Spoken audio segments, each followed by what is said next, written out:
and welcome back to our channel. I'm Jennifer and this is Kate, and summer vacation is right around the corner. So today we want to share with you several ideas we have for what Catholic teenagers can do during summer vacation.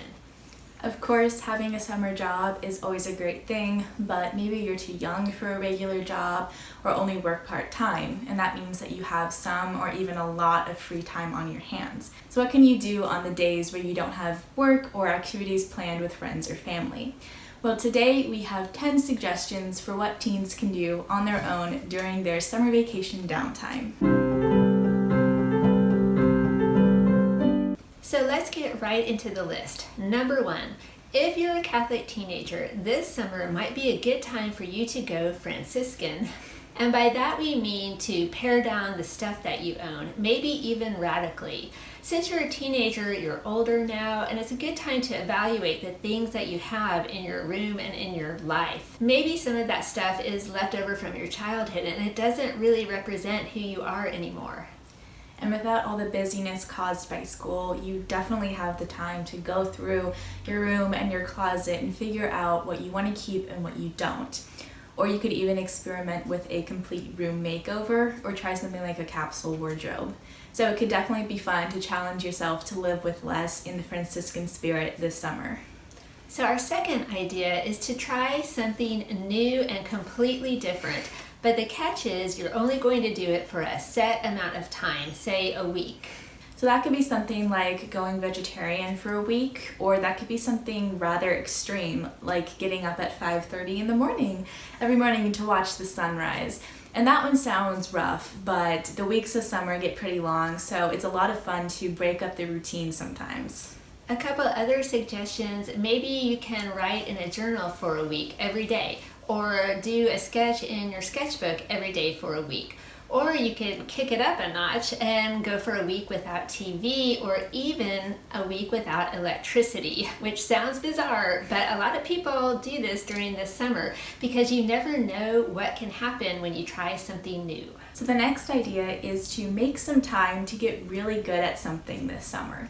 So as an example, last year when the pandemic hit, we decided that we wanted to find a homemade bread recipe and make it a bunch of times until we got really good at it. And that ended up being a lot of fun, and we did find a winning recipe, and we also got to eat the successes and failures. So some other ideas, maybe you wanted to improve your photography skills or learn some new stunts on your skateboard.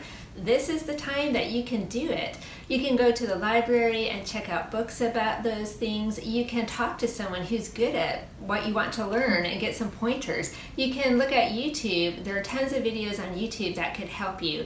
But don't spend all your time just doing research. Actually get outside and practice some of your skills. So idea number 4 is to create a custom book list just for you.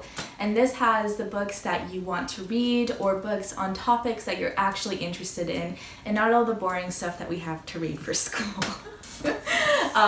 Or you could challenge yourself to do something like read 3 books a week, maybe 1 fiction, 1 nonfiction, and then 1 classic. And it sounds like a lot of reading, but it's actually really fun and you can totally do it if you put your mind to it. But what if you don't like to read? This summer is a good time to challenge yourself to read more.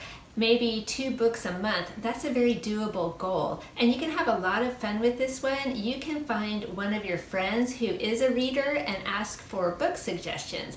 That way you will have someone to talk to about the books you are reading, and that friend can also help keep you on track by asking you, how's that reading coming along? And the Catholic Teen Books website is a great place to find awesome books that you'll enjoy, so we'll link it below. And we've also done a couple of videos on some of our favorite books from there, so we'll link those below also. Idea number 5 is to learn one new Catholic thing this summer. Maybe your prayer life has kind of gone down the drain here at the end of the school year. Well, summer is a good time to revive it. You can set a goal for yourself of praying maybe 10 minutes a day, or every day spend 10 minutes learning one new thing about the Catholic faith. Now, I know what you're thinking, that doesn't sound very fun or exciting, but there are a lot of fun ways that you can do this, and the spiritual payoff for this one is huge. For starters, you could check out a Catholic podcast or an app. The Lanky Guys podcast about the weekly Mass readings is always a fun and wild ride, and they have a new episode every week. Or you could check out a Catholic app like the Hallow app, which has a lot of fun different features and content. There is a free version called Hallow Lite, or you can subscribe for about $5 a month. And this last idea is not strictly Catholic, but if you have not yet discovered the Chosen series about the life of Jesus, we guarantee that you will enjoy it. It is so good. And you can watch it for free online, or you can download the Chosen app on your phone and watch for free there. There's season 1 that's already done. You can watch all of that and then move right into season 2, because summer is a really good time to binge Jesus. So idea number 6 is to pay it forward every day this summer. So all you have to do is choose one thing, like smiling at a person every day or complimenting a person every day and tracking your progress. You can have a calendar page handy and you can just check off every single day that you accomplished that goal, and it's really satisfying to see the marks add up and you're spreading a lot of joy around as you're doing it. Idea number 7 is set a physical goal for yourself this summer. Maybe you want to try out 5 new hiking trails in your area, or maybe your goal is to lose 5 pounds, or you could set a goal to walk or run 100 miles over the course of the summer. Or you could set a goal to try a new sport or to revisit an old one. And for any goal that you have, it's great to have a plan. Say if you're doing the 100 miles over 3 months, know that comes down to about 33 to 34 miles a month, which is just over a mile a day. So if you look at it that way, it seems very doable. Item number 8 is to take some time this summer to daydream. Now, school is over, so no one is scheduling every single minute of your day anymore, so it's a good time for you to sit down and think about the things that you like or the things that you want to do. It's a good idea to make a 1-year bucket list, sit down and think about all the things that you would like to do or accomplish over the next year, so that at the start of next summer you can pull out that list and look it over and see how many of those things you actually did.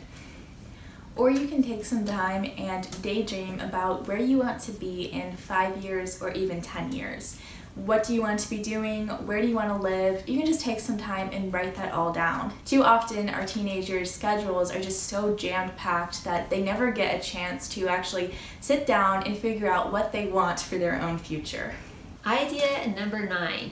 Each day this summer, at the end of the day, take a few minutes to write down something that you really enjoyed about the day or something that you are really thankful for, and then put that piece of paper into a jar or a box, something in your room, so that at the end of the summer, maybe the day before school starts, you can pull out all those slips of paper, read them over, and relive all the best moments of the summer. And along the same lines, you can take a photo every single day that represents what you were doing, and it's really fun to look back at all of those at the end of the summer, or you could even make something like a photo album. Idea number 10 is not one that Catholic teenagers can do alone, but it is a great activity, so we're going to go ahead and include it, and that is to volunteer for Vacation Bible School at your church.